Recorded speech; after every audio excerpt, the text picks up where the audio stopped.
आज खेळाचे नियम बदलले होते आणि या खेळात चाल कोणाची आहे हे अजूनही त्याला समजलं नव्हतं. इथून पुढे मांसधारी माणसाचं शेवटचं वाक्य कानावर पडताच अधिराजने एक खोल श्वास घेतला. ठीक आहे, तो शांतपणे म्हणाला. मी तुझ्यासोबत येतो, पण एक लक्षात ठेव, जर हा सापळा असेल तर त्याची किंमत तुम्हालाही मोजावी लागेल. मास्क काढून त्या माणसाच्या चेहऱ्यावर हलकंसं हसू उमटलं. तू अजूनही भ्रमात आहेस अधिराज. स्वतःलाच खेळाडू समजतोस. पण ह्यावेळी गोष्ट उलट आहे. तू खेळाडू नाहीस अधिराज. तू या खेळात फक्त एक प्याद आहेस. समोरच्या माणसाचं बोलणं ऐकताच अधिराजच्या हाताच्या मुठी घट्ट आवळल्या गेल्या. दातावर दात घासले गेले. पण सध्या त्याचे हात बांधले गेले होते. आजवर त्याच्यासमोर अशा स्वरात बोलायची हिंमत कोणी केली नव्हती. पण मास्कवाला माणूस त्याच्याकडे बघून हसत होता. सद्य परिस्थिती त्याच्या विरोधात होती. त्यामुळे तो मनातला संताप गिळून शांत राहिला. इतक्यात संपूर्ण गोदामात सायरनचा आवाज घुमला. पीप पीप करत पुन्हा एका LED स्क्रीनवर लाल अक्षरं चमकू लागली. Outer defence line down. त्या क्षणी एक रायफलधारी तरुण धावत आत आला. सर, सर, त्यांनी पहिली सुरक्षा रेषा ओलांडली आहे. 5 जण आत घुसले आहेत. त्याने घाईतच त्या माणसाला सांगितलं. मास्कवाला माणूस मात्र अजूनही स्थिर होता. कोणतीही घाई न करता तो आपल्या लोकांकडे वळला. टीममेटा, तुम्ही त्यांना पहिल्याच दरवाजापाशी अडवा. आम्ही इथून बाहेर पडेपर्यंत कोणीही हलणार नाही. आम्ही सुरक्षित बाहेर गेल्यावर वॉर्निंग अलार्म वाजेल. त्याचबरोबर तुम्हीसुद्धा सुरक्षित ठिकाणी जा. Yes sir. आदेश मिळतात 8 जण शिस्तबद्ध पद्धतीने सर्व आपापल्या रायफल्स घेऊन वेगवेगळ्या ठिकाणी निघाले. पुढच्या क्षणी धाड धाड धाड गोळीबारांचा आवाज सर्वत्र घुमू लागला. छतावरील दिवे काही क्षण लुकलुकले. पृथ्वी लगेच अधिराजजवळ सरकला. सर, मला वाटतं आपण या लोकांसोबत लगेच निघू, नाहीतर नंतर पळून जाणं सुद्धा शक्य होणार नाही. अधिराज त्यावर काय बोलणार इतक्या समोरच्या LED काही दृश्य दिसू लागले. काळ्या कपड्यातील काही हल्लेखोर वेगाने पुढे सरकत होते. पण अधिराजची नजर त्यांच्या चेहऱ्यावर नव्हती, त्यांच्या हातावर होती. त्यांच्या उजव्या हातावर काळ्या रंगाचं एक विचित्र चिन्ह कोरलं होतं. ते चिन्ह पाहताच अधिराजच्या डोळ्यात आश्चर्य चमकलं. हे कसं शक्य आहे? तो नकळतच शब्द तोंडात पुटपुटला. तरी माणसाने ऐकलं. तो अधिराजकडे वळला. ओळखलंस का ते चिन्ह? अधिराजने तर उत्तरच दिलं नाही. त्याच्या चेहऱ्यावर प्रथमच अविश्वास दिसत होता. कारण ते चिन्ह त्याने अनेक वर्षापूर्वी एका गुप्त फाईलमध्ये पाहिलं होतं. अशी संघटनाची अधिकृत नोंदीनुसार अनेक वर्षापूर्वी पूर्णपणे नष्ट झाली होती. म्हणजे? अधिराज हळू आवाजात म्हणाला. ते अजूनही जिवंत आहेत? मुखवटाधारी माणूस शांतपणे म्हणाला. हो, आणि तेही तुझ्यासाठी आले आहेत. इतक्यात गोदामाचा मुख्य दरवाजा प्रचंड आवाज करत हादरला. धडाम. पहिला स्फोट, दुसरा स्फोट आणि तिसऱ्या स्फोटानंतर लोखंडी दरवाजावर मोठी भेग पडली. एक ऑपरेटर ओरडला. सर, ते दरवाजा उडवत आहे. मुखवटाधारी माणसाने एका क्षणाचा विलंब न करता निर्णय घेतला. प्लॅन बदलला आहे. तो अधिराज समोर येऊन ठाम आवाजात म्हणाला. आता तुला सत्य जाणून घ्यायचं असेल तर आधी जिवंत राहावं लागेल. त्याने हळुवारपणे एक छोटंसं वायरलेस उपकरण उजव्या हातात घेतलं. Evacuation protocol. Level 1. Yes sir. क्षणात संपूर्ण नियंत्रण कक्ष जिवंत झाल्यासारखा वाटला.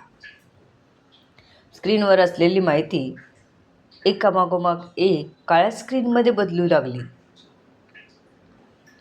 काही सेकंदात स्क्रीन आपोआप बंद झाल्या व त्यानंतर ते मोठे स्क्रीन फोल्ड होऊन खट असा आवाज करत हळूहळू सरकत भिंतीमध्ये फिट झाल्या. जणू इथे काही होतच नाही अशा पद्धतीने स्टीलच्या पॅनल आड गायब झाल्या होत्या. अधिराज आणि पृथ्वी काही क्षण निशब्द उभे राहिले. एका आदेशावर संपूर्ण नियंत्रण कक्ष क्षणार्धात गायब झाला होता. अत्याधुनिक यंत्रणा असणं हीच मोठी गोष्ट होती. इतक्या प्रगत तंत्रज्ञानामागे प्रचंड सामर्थ्य आणि संसाधन असल्याशिवाय हे शक्यच नव्हतं. एवढ्या कठीण प्रसंगी ते सर्व शांत का होते? या प्रश्नाचं उत्तर आदिराजला सापडलं होतं. पण मग बाहेरून घेरलेलं असताना या सगळ्यातून बाहेर पडायचा मार्ग कुठे असेल? ह्याचा विचार आदिराजच्या मनात आल्याशिवाय राहिला नाही. त्याचवेळी संगणकाचे लाईट्स बंद झाले. सर्व युनिट्सचा आवाज बंद झाला. एकामागे एक रॅक बंद होत स्टीलच्या सुरक्षित कप्प्यांमध्ये सरकू लागले. ऑपरेटरने सर्व बंद झाल्याची खात्री करून आपापल्या टेबलवरचे एक बटन दाबले. तसे क्षणात प्रत्येक टेबल जमिनीत काही इंच खाली सरकले आणि स्टीलचे झाकण बंद झाले. त्यावर वर्षानुवर्षे धूळ जमा झालेली होती. ते आत्ताच लावलेलं आहे असं कुठल्याही अँगलने वाटत नव्हतं.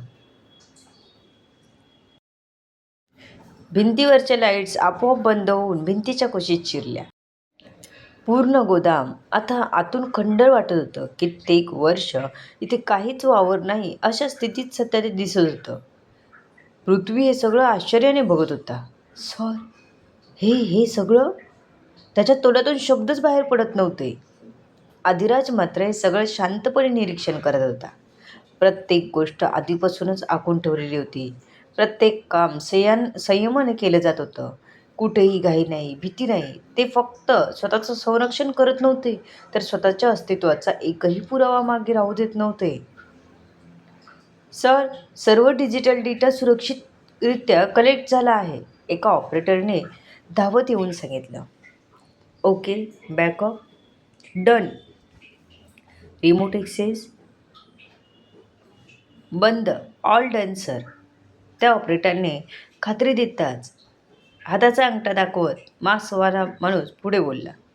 डेल्टा टीम माझ्यासोबत या. बाकी टीम दुसऱ्या मार्गाने बाहेर पडा.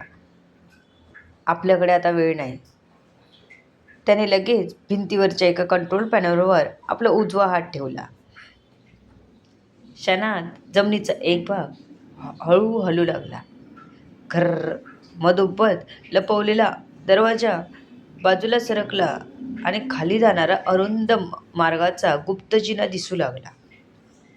पृथ्वी अवाक झाला. सर, इथे अंडरग्राऊंड मार्ग आहे. मुखवटाधारी माणूस जिन्याकडे इशारा करत म्हणाला. चला लगेच, इथे थांबून जमणार नाही. लवकरात लवकर इथून बाहेर पडलं पाहिजे.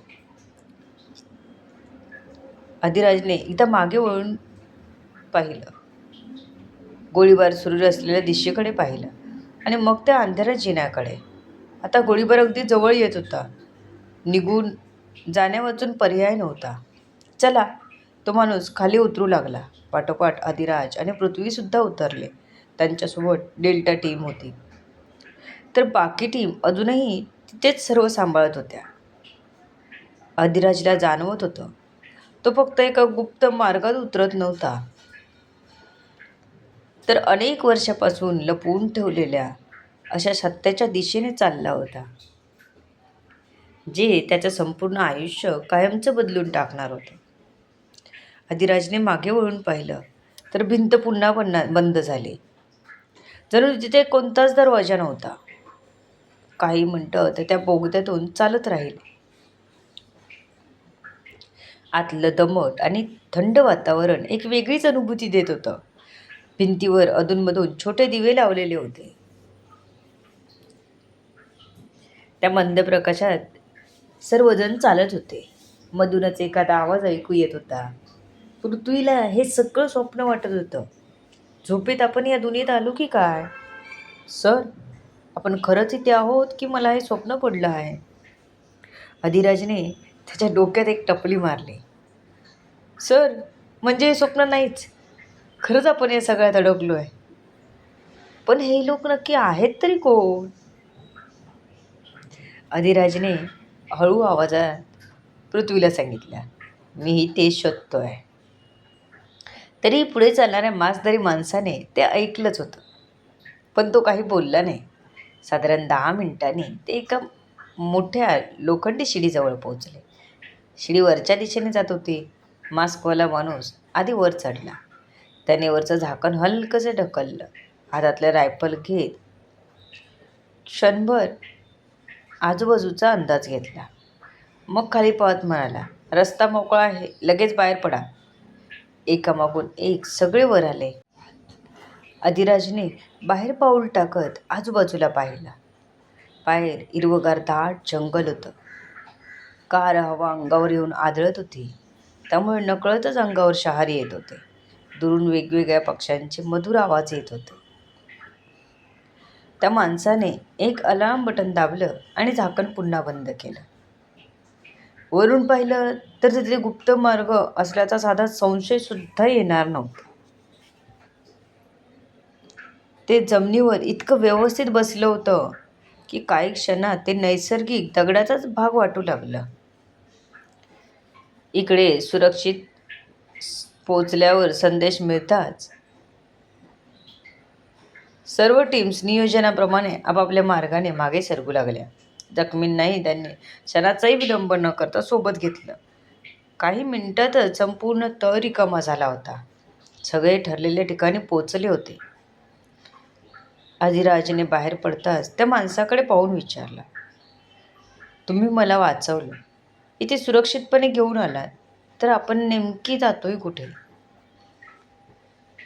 पहिल्यांदाच त्या माणसाने किंचित हसत उत्तर दिलं, पण त्याआधी आपण इथून सुरक्षित अंतरावर पोचणं गरजेचं आहे. तिथे गेल्यावर कळेल तुला सगळं. त्याने जंगलाच्या आत जाणाऱ्या अरुंद वाटेकडे इशारा केला. चला. अधिराजने एक दीर्घ श्वास घेतला. प्रश्न अजूनही अनुत्तरित होते, पण एक गोष्ट आता निश्चित झाली होती. हा खेळ त्याच्या कल्पनेपेक्षा कितीतरी पटीने मोठा होता. तुम्हाला काय वाटतं कमेंटमध्ये सांगा. पाहूया पुढच्या भागात. सर्व गोष्टी जाणून घेण्यासाठी येणारे पुढचे भाग वाचायला आणि ऐकायला विसरू नका. ही कथा एक काल्पनिक कथा आहे. कुठेही संबंध आढळल्यास निव्वळ योगायोग समजावा. तुमच्या अमूल्य प्रतिसादाची आतुरतेने वाट बघते. लेखिका शब्दवेदी उर्फ संतोषी गजानन राणे पाताळे. धन्यवाद. या कथेला जास्तीत जास्त लोकांपर्यंत शेअर करा.